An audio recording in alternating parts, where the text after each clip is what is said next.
31वां दिन है और हमारी और आपकी ये आवाज़ पूरे प्रांत में गूंज चुकी है। आज मेरे पास भोपाल से आए हुए पत्रकार महोदय यहाँ पधारे, इसलिए मुझे ऐसा लग रहा है कि मेरी आवाज़ असर पहुँचा रही है हमारे मध्य प्रदेश में, कम से कम पूरे तौर पर। मैं मुख्य रूप से भूतपूर्व प्रधानमंत्री माननीय स्वर्गीय अटल जी को सत नमन करना चाहता हूँ उनके 100वें वर्ष जन्मदिन की गांठ पर, और उनके अखंड भारत को पूर्ण करने की कल्पना करता हूँ, संकल्प लेता हूँ कि माननीय अटल जी के द्वारा बताए गए आदर्श मार्गों का अनुसरण करते हुए मुद्दे भटकाए न जाए, तो जो प्रमुख मुद्दे उन मुद्दों पे बातें हों। हम सब के लिए यही निवेदन करेंगे, माननीय अटल जी की आत्मा के शांति के लिए उनके द्वारा उठाए गए वैकल्पिक विषय अखंड भारत को संपूर्ण करने का हम सब संकल्प लेते हैं। धन्यवाद। भारत माता की जय। भारत माता की जय। तो हम आपको देने बैठ रहे हैं। ठीक हो गया, मेरा दिन भर का हो गया, हाजिरी हो गई। ठीक है ठीक है। अरे आप हैं तो हम हैं। हाँ तो बैठे ना। हाँ बैठेंगे, आप जाइए। हम हैं तो हैं ना, बिल्कुल। और जब तक सांस है तब तक ठीक है। और सांस के बाद तुम लोग जाओ। हाँ ठीक है। आ रहा है बस। हेलो, ये प्रेस क्लब भी आज हम लोगों का, ये तो घुमा लें, कवर कर लो।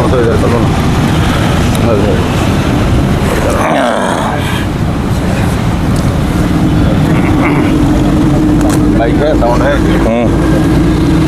ये लगा ले। इसका ये आपका उसको निकाल दो, उसमें से फंसा हुआ है ना। हाँ उसको ले जाओ, यहाँ रख लो तो आ जाएंगे।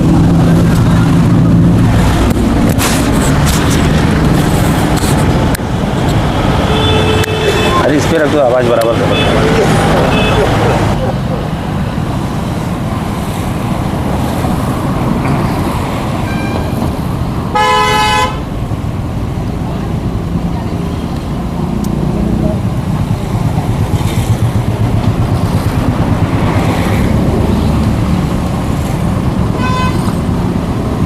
आज इस आंदोलन के 31 दिन हो चुके हैं।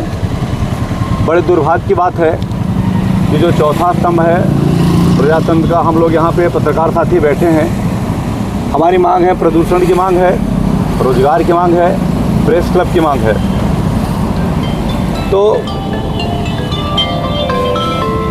एक मिनट, लाइव टू में आपको 2 मिनट में आपको मैं 2 मिनट में लगा रहा हूँ। लाइव टू में 2 मिनट लगा रहा हूँ। हेलो, तो मैं कहना चाहूँगा, यहाँ पे बहुत सारे साथी बैठे हैं जो यहाँ बेरोजगारी का आलम है। लोग 10 साल 15 साल से कंपनियों में कर रहे हैं काम। यहाँ पे ओबी कंपनीज़ हैं और उनको निकाल दिया गया।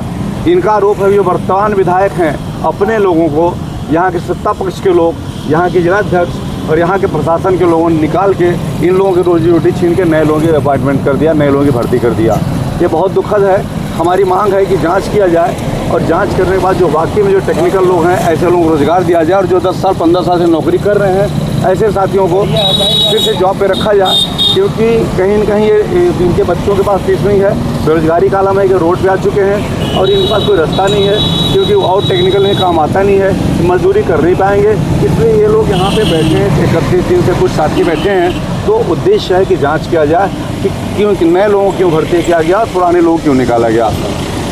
दूसरा महत्वपूर्ण मुद्दा है, त्रिमुला कंपनी यहाँ पे गोंदवाली में स्थापित है, स्पंज आयरन बनाती है। दर्जनों गांव के हजारों हेक्टेयर ज़मीन बंजर हो चुकी है उसके प्रदूषण से। 5 साल पहले माननीय एसडीएम बर्मन साहब थे, उनका आदेश था कि ज़मीनों को नापा गया, देखा गया, उसकी जांच पड़ की गई, सारी ज़मीनें प्रदूषित पाई गई। उसके मुआवजे की क्षतिपूर्ति के लिए उन्हें आदेशित किया। एसडीएम के आदेश का भी परिपालन नहीं हो रहा है। हम लोग की मांग है कि वहाँ की जो ज़मीनें हैं बंजर हो गई हैं, जो एसडीएम का आदेश है, माननीय न्यायालय का आदेश है, उसका परिपालन हो और जो कंपनी है त्रिमुला कंपनी, उसके ऊपर मामला दर्ज किया जाए और उस कंपनी को बंद किया जाए, क्योंकि उस कंपनी से हज़ारों लोग, सैकड़ों लोग बीमारी से परेशान हैं। वहाँ ज़मीन बंजर हो गई है, वहाँ पे लोग मर रहे हैं, गाय भैंस में अंतर नहीं पड़ता है, कोयल बगुले में अंतर नहीं पड़ता है, वहाँ जाके देखा जा सकता है। वहाँ के किसान पलायन करने लगे हैं। तो महत्वपूर्ण ये है कि वहाँ की कंपनी को बंद किया जाए। और एक मुद्दा हमारा प्रेस क्लब का, जो हमारी मांगें बनी हुई हैं, जो हमारे पास सिंगरौली जिले में कोई प्रेस क्लब नहीं है। पत्रकार साथी हमारे लगे कई बार ज्ञापन दिए, 10-5 सालों से मैं पत्रकार संगठन का जिलाध्यक्ष हूँ IFWJ का। तो हम लोगों ने कई बार ज्ञापन दिया, कई बार मांग किया, लेकिन ज्ञापन और मांग को नहीं माना गया। मजबूरी में आके हमें बैनर के नीचे बैठना पड़ा, क्योंकि मुझे लगा कि अब आंदोलन का कोई रास्ता नहीं है। एक बात और कहूँगा, इस आंदोलन में सिर्फ पत्रकार नहीं है, मजदूर हैं, विस्थापित हैं, कम्युनिस्ट पार्टी से भाई संजय कामरेड इनकी पार्टी के साथ में पूरे से कंधे से कंधा मिला के जुड़े हुए हैं। कांग्रेस के भी उमंग सिंगार साहब जो नेता प्रतिपक्ष थे, वो भी इस मंच पे आए हैं, और जो भी और राजनीतिक पार्टियों के लोग हैं, कई समाजसेवी लोग हैं। लेकिन दुर्भाग्य है सत्ता पक्ष का, भारतीय जनता पार्टी का कोई भी नेता, वरिष्ठ नेता अभी तक नहीं आया। बहुत दुर्भाग्य की बात है। ना तो विधायक आए, ना सांसद आए, न मंत्री आई और ना ही जिलाध्यक्ष आए। एक बात और कहना चाहूँगा कि अभी विगत दिनों माननीय प्रभारी मंत्री कार्यक्रम था, लेकिन मंत्री जी को भगा के पीछे के गेट से ले जाया गया। क्या हम लोग मिलिटेंट हैं क्या? हम लोग आतंकवादी हैं क्या? हम लोग बदमाश हैं क्या? और यहाँ पे पुलिस फोर्स लगा दी गई। मित्रों कहना चाहूँगा, पुलिस फोर्स लगा दी गई यहाँ पे, और यहाँ पे दूसरे गेट से कलेक्टर का आना जाना दूसरे गेट हो गया। ऐसा व्यवहार कर जा रहे थे हम लोग को छूटता है। किसी दूसरे देश से आ गए हैं, कोई पाकिस्तान के हम लोग आए हैं, बांग्लादेश से आके बैठे हुए हैं, इस तरह का व्यवहार किया जा रहा है। तो मित्रों मैं यही कहूँगा, ये आंदोलन अनवरत चलता रहेगा। मुझे लगता है 2024 अब कम दिन रह गए हैं, 2025, 26, 27 जब तक चलेगा, और जब तक हमारी मांगें पूरी नहीं होंगी हम लोग यहीं बैठेंगे या तो जेल भरो आंदोलन करेंगे। धन्यवाद। संजय भाई आप हम बात कर लें। हाँ कर लो। साथियों, आज आंदोलन के 31वें दिन बड़े खेद के साथ ये कहना पड़ रहा है कि चौथा स्तंभ कहा जाने वाला मीडिया, आज उसको भी सिंगरौली ज़िले में धरने पर बैठने को मजबूर होना पड़ा। ये इस देश का सबसे बड़ा दुर्भाग्य कहा जा सकता है। कभी एक टाइम हुआ करता था कि अगर अखबार में एक खबर छप गई तो प्रशासन उसको संज्ञान में लेता था और तुरंत उस पर कोई न कोई कार्रवाई करता था। लेकिन आज पूरे मीडिया कर्मी ही धरने पर बैठे हुए हैं, और इस सरकार के पास, इस प्रशासनिक अधिकारियों के पास उनसे बात करके उनके मसलों को सुनने का भी टाइम नहीं है। इससे बड़ा दुर्भाग्य और क्या हो सकता है। साथियों, इस संगठन और ये जो हम सबकी मिलीजुली मांग है, वो प्रमुख रूप से 3 चीज़ है। आपने देखा, जो प्रदूषण की मांग पर हम बात कर रहे हैं, पहला मुद्दा जो है सिंगरौली का प्रदूषण। सिंगरौली का प्रदूषण किसी से छुपा नहीं है। आप सब भली भांति जानते हैं कि दिल्ली में अगर किसान, हरियाणा के किसान पराली जला ले तो पूरा दिल्ली प्रदूषित हो जाता। और ये सिंगरौली एक ऐसा ज़िला है जहां लाखों मेट्रिक टन कोयला रोज जलता है। चिमनियाँ धकाधक 24 घंटे 24 आवर्स जहरीला धुआं छोड़ रही हैं। खतरनाक गैसों का उत्सर्जन हो रहा है। पारा, अब्रक, मरकरी, ये तमाम ऐसे जो है रासायनिक द्रव्य हैं जो मानव जीवन को नष्ट कर रहे हैं, वो लगातार यहाँ छोड़े जा रहे हैं। सिंगरौली जिले के नदियों का पानी पूरी तरीके से प्रदूषित हो चुका है। यहाँ रेलवे लाइन CHP होने के बावजूद भी सिर्फ अवैध रूप से लोगों को फायदा पहुंचाने के लिए रोड से कोल का ट्रांसपोर्टेशन किया जा रहा है। जबकि ये चाहते तो ये कोयला ट्रांसपोर्टेशन सीधे सीधे खदानों से बाई ट्रेन और CHP के माध्यम से किया जा सकता है। इनको सड़क पर कोयला परिवहन करने की ज़रूरत नहीं है। हर खदान में CHP बनी हुई है और वहाँ तक रेलवे लाइन भी बिछी हुई है। लेकिन भारतीय जनता पार्टी के नेताओं को नाजायज फायदा पहुंचाने के नाम पर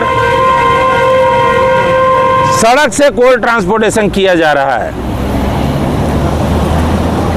सड़क से ट्रांसपोर्टेशन करने का जो सबसे बड़ा मुद्दा ये है कि जो ट्रांसपोर्टर हैं, पुलिस विभाग के अधिकारी हैं, SDM हैं, तहसीलदार हैं, राजस्व विभाग के जो अधिकारी हैं, इन सबकी मिली भगत से प्रतिबंध के बावजूद भी जिले में धड़ल्ले से टेलरों का आवाजाही, आप यहाँ सबसे व्यस्तम चौराहा कहा जाता है हमारा महाजन मोड़, जहाँ नो एंट्री लगती है, लेकिन कहने को नो एंट्री है, 24 घंटे कंटिन्यू धड़धड़ाते दैत्य रूपी ये टेलर दौड़ते रहते हैं। हम बात करें राखड़ परिवहन की, तो अगर कोयला जलेगा तो राख निकलेगा, क्यों नहीं इसका निस्तारण सही तरीके से प्रशासन करे? आप अलग से सड़क क्यों नहीं बना रहे भाई? क्या मजबूरी है आपकी? आप हजारों करोड़ रुपया DMF का सिंगरौली में प्रति साल वसूल रहे हो। आपके पास पर्याप्त पैसा है कि आप अलग से सड़क बना सकते हो कोयला ट्रांसपोर्टेशन के लिए, राखा ट्रांसपोर्टेशन के लिए, लेकिन आप वो नहीं कर रहे हो। सिंगरौली जिले के अंतर्गत जितने रेलवे स्टेशन है, मैं आपको बताऊं, पहले तो एक स्टेशन था सिंगरौली, मोरवा को आज एक अच्छा स्टेशन, सिंगरौली जिले का अच्छा स्टेशन होने के बावजूद उसको कोयला और कबाड़ के यार्ड के रूप में तब्दील कर दिया गया। पूरा रेलवे स्टेशन खत्म हो गया। उसके बाद इन्होंने बरगमा रेलवे स्टेशन को निशाना किया। बरगमा रेलवे स्टेशन को भी बड़ी लंबी लड़ाई के बाद हम लोगों ने उसको थोड़ा सा बचा पाए हैं, करीब 1.5 किलोमीटर की डिस्टेंस पर, और जा कर के मेरे ही घर के सामने उस कोयला यार्ड को डंप किया गया और बनाया गया। क्योंकि मैं उस स्टेशन को बचाने की लड़ाई लड़ रहा था, तो मेरे ही घर के सामने वो कोयला ले आके डंप किया गया। फिर आगे बढ़े ये मझौली रेलवे स्टेशन पर भी कोल यार्ड बन गया।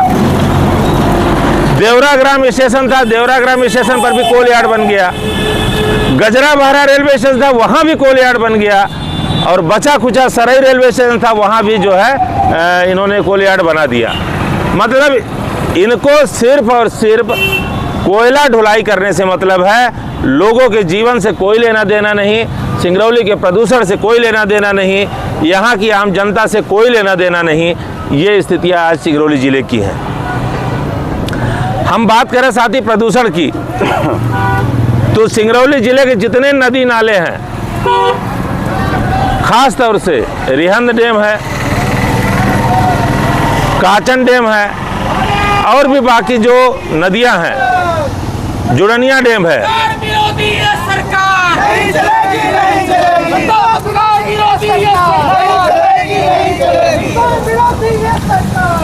तो साथियों, जुड़निया नदी है जो जीवनदायिनी नदी है, उस नदी के ऊपर इस तरीके से दोनों तरफ से अतिक्रमण किया गया कि उस नदी का अस्तित्व ही समाप्त हो गया।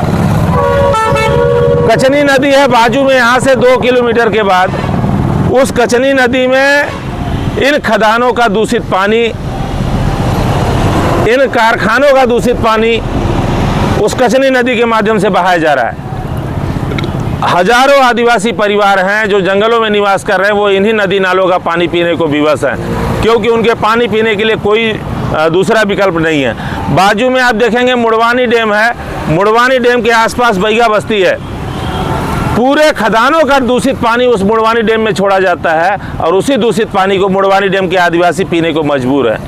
क्या सिंगरौली जिला प्रशासन कभी चेतेगा, कभी देखेगा कि आखिर लोगों की इस तरह मौत कैसे हो रही है, बीमारियां क्यों इतनी तेजी से हो रही हैं? तो कौन बोलेगा उसके लिए? और जो लोग बोलने वाले हैं, देख लीजिए, आज 31 दिन से धरने पर बैठे हैं, पर इनके पास सुनने का टाइम नहीं है कि ये सुन लें। दूसरा जो प्रमुख मुद्दा है हमारा प्रेस क्लब का, मैं कह रहा हूं, आप किसी NGO को, किसी संगठन को और बाकी लोगों को आप जगह अलॉट करके दे रहे हो, मैं कह रहा हूँ आप भवन नहीं बना के दे सकते तो आप जगह अलॉट करो कि यहाँ पे पत्रकार भवन बनेगा। अगर सरकारी व्यवस्था रहेगी तो सरकार से बनेगा, नहीं तो ये पत्रकार साथी हम सब मिल करके उसको बनवाएंगे और वो पत्रकार भवन बनेगा।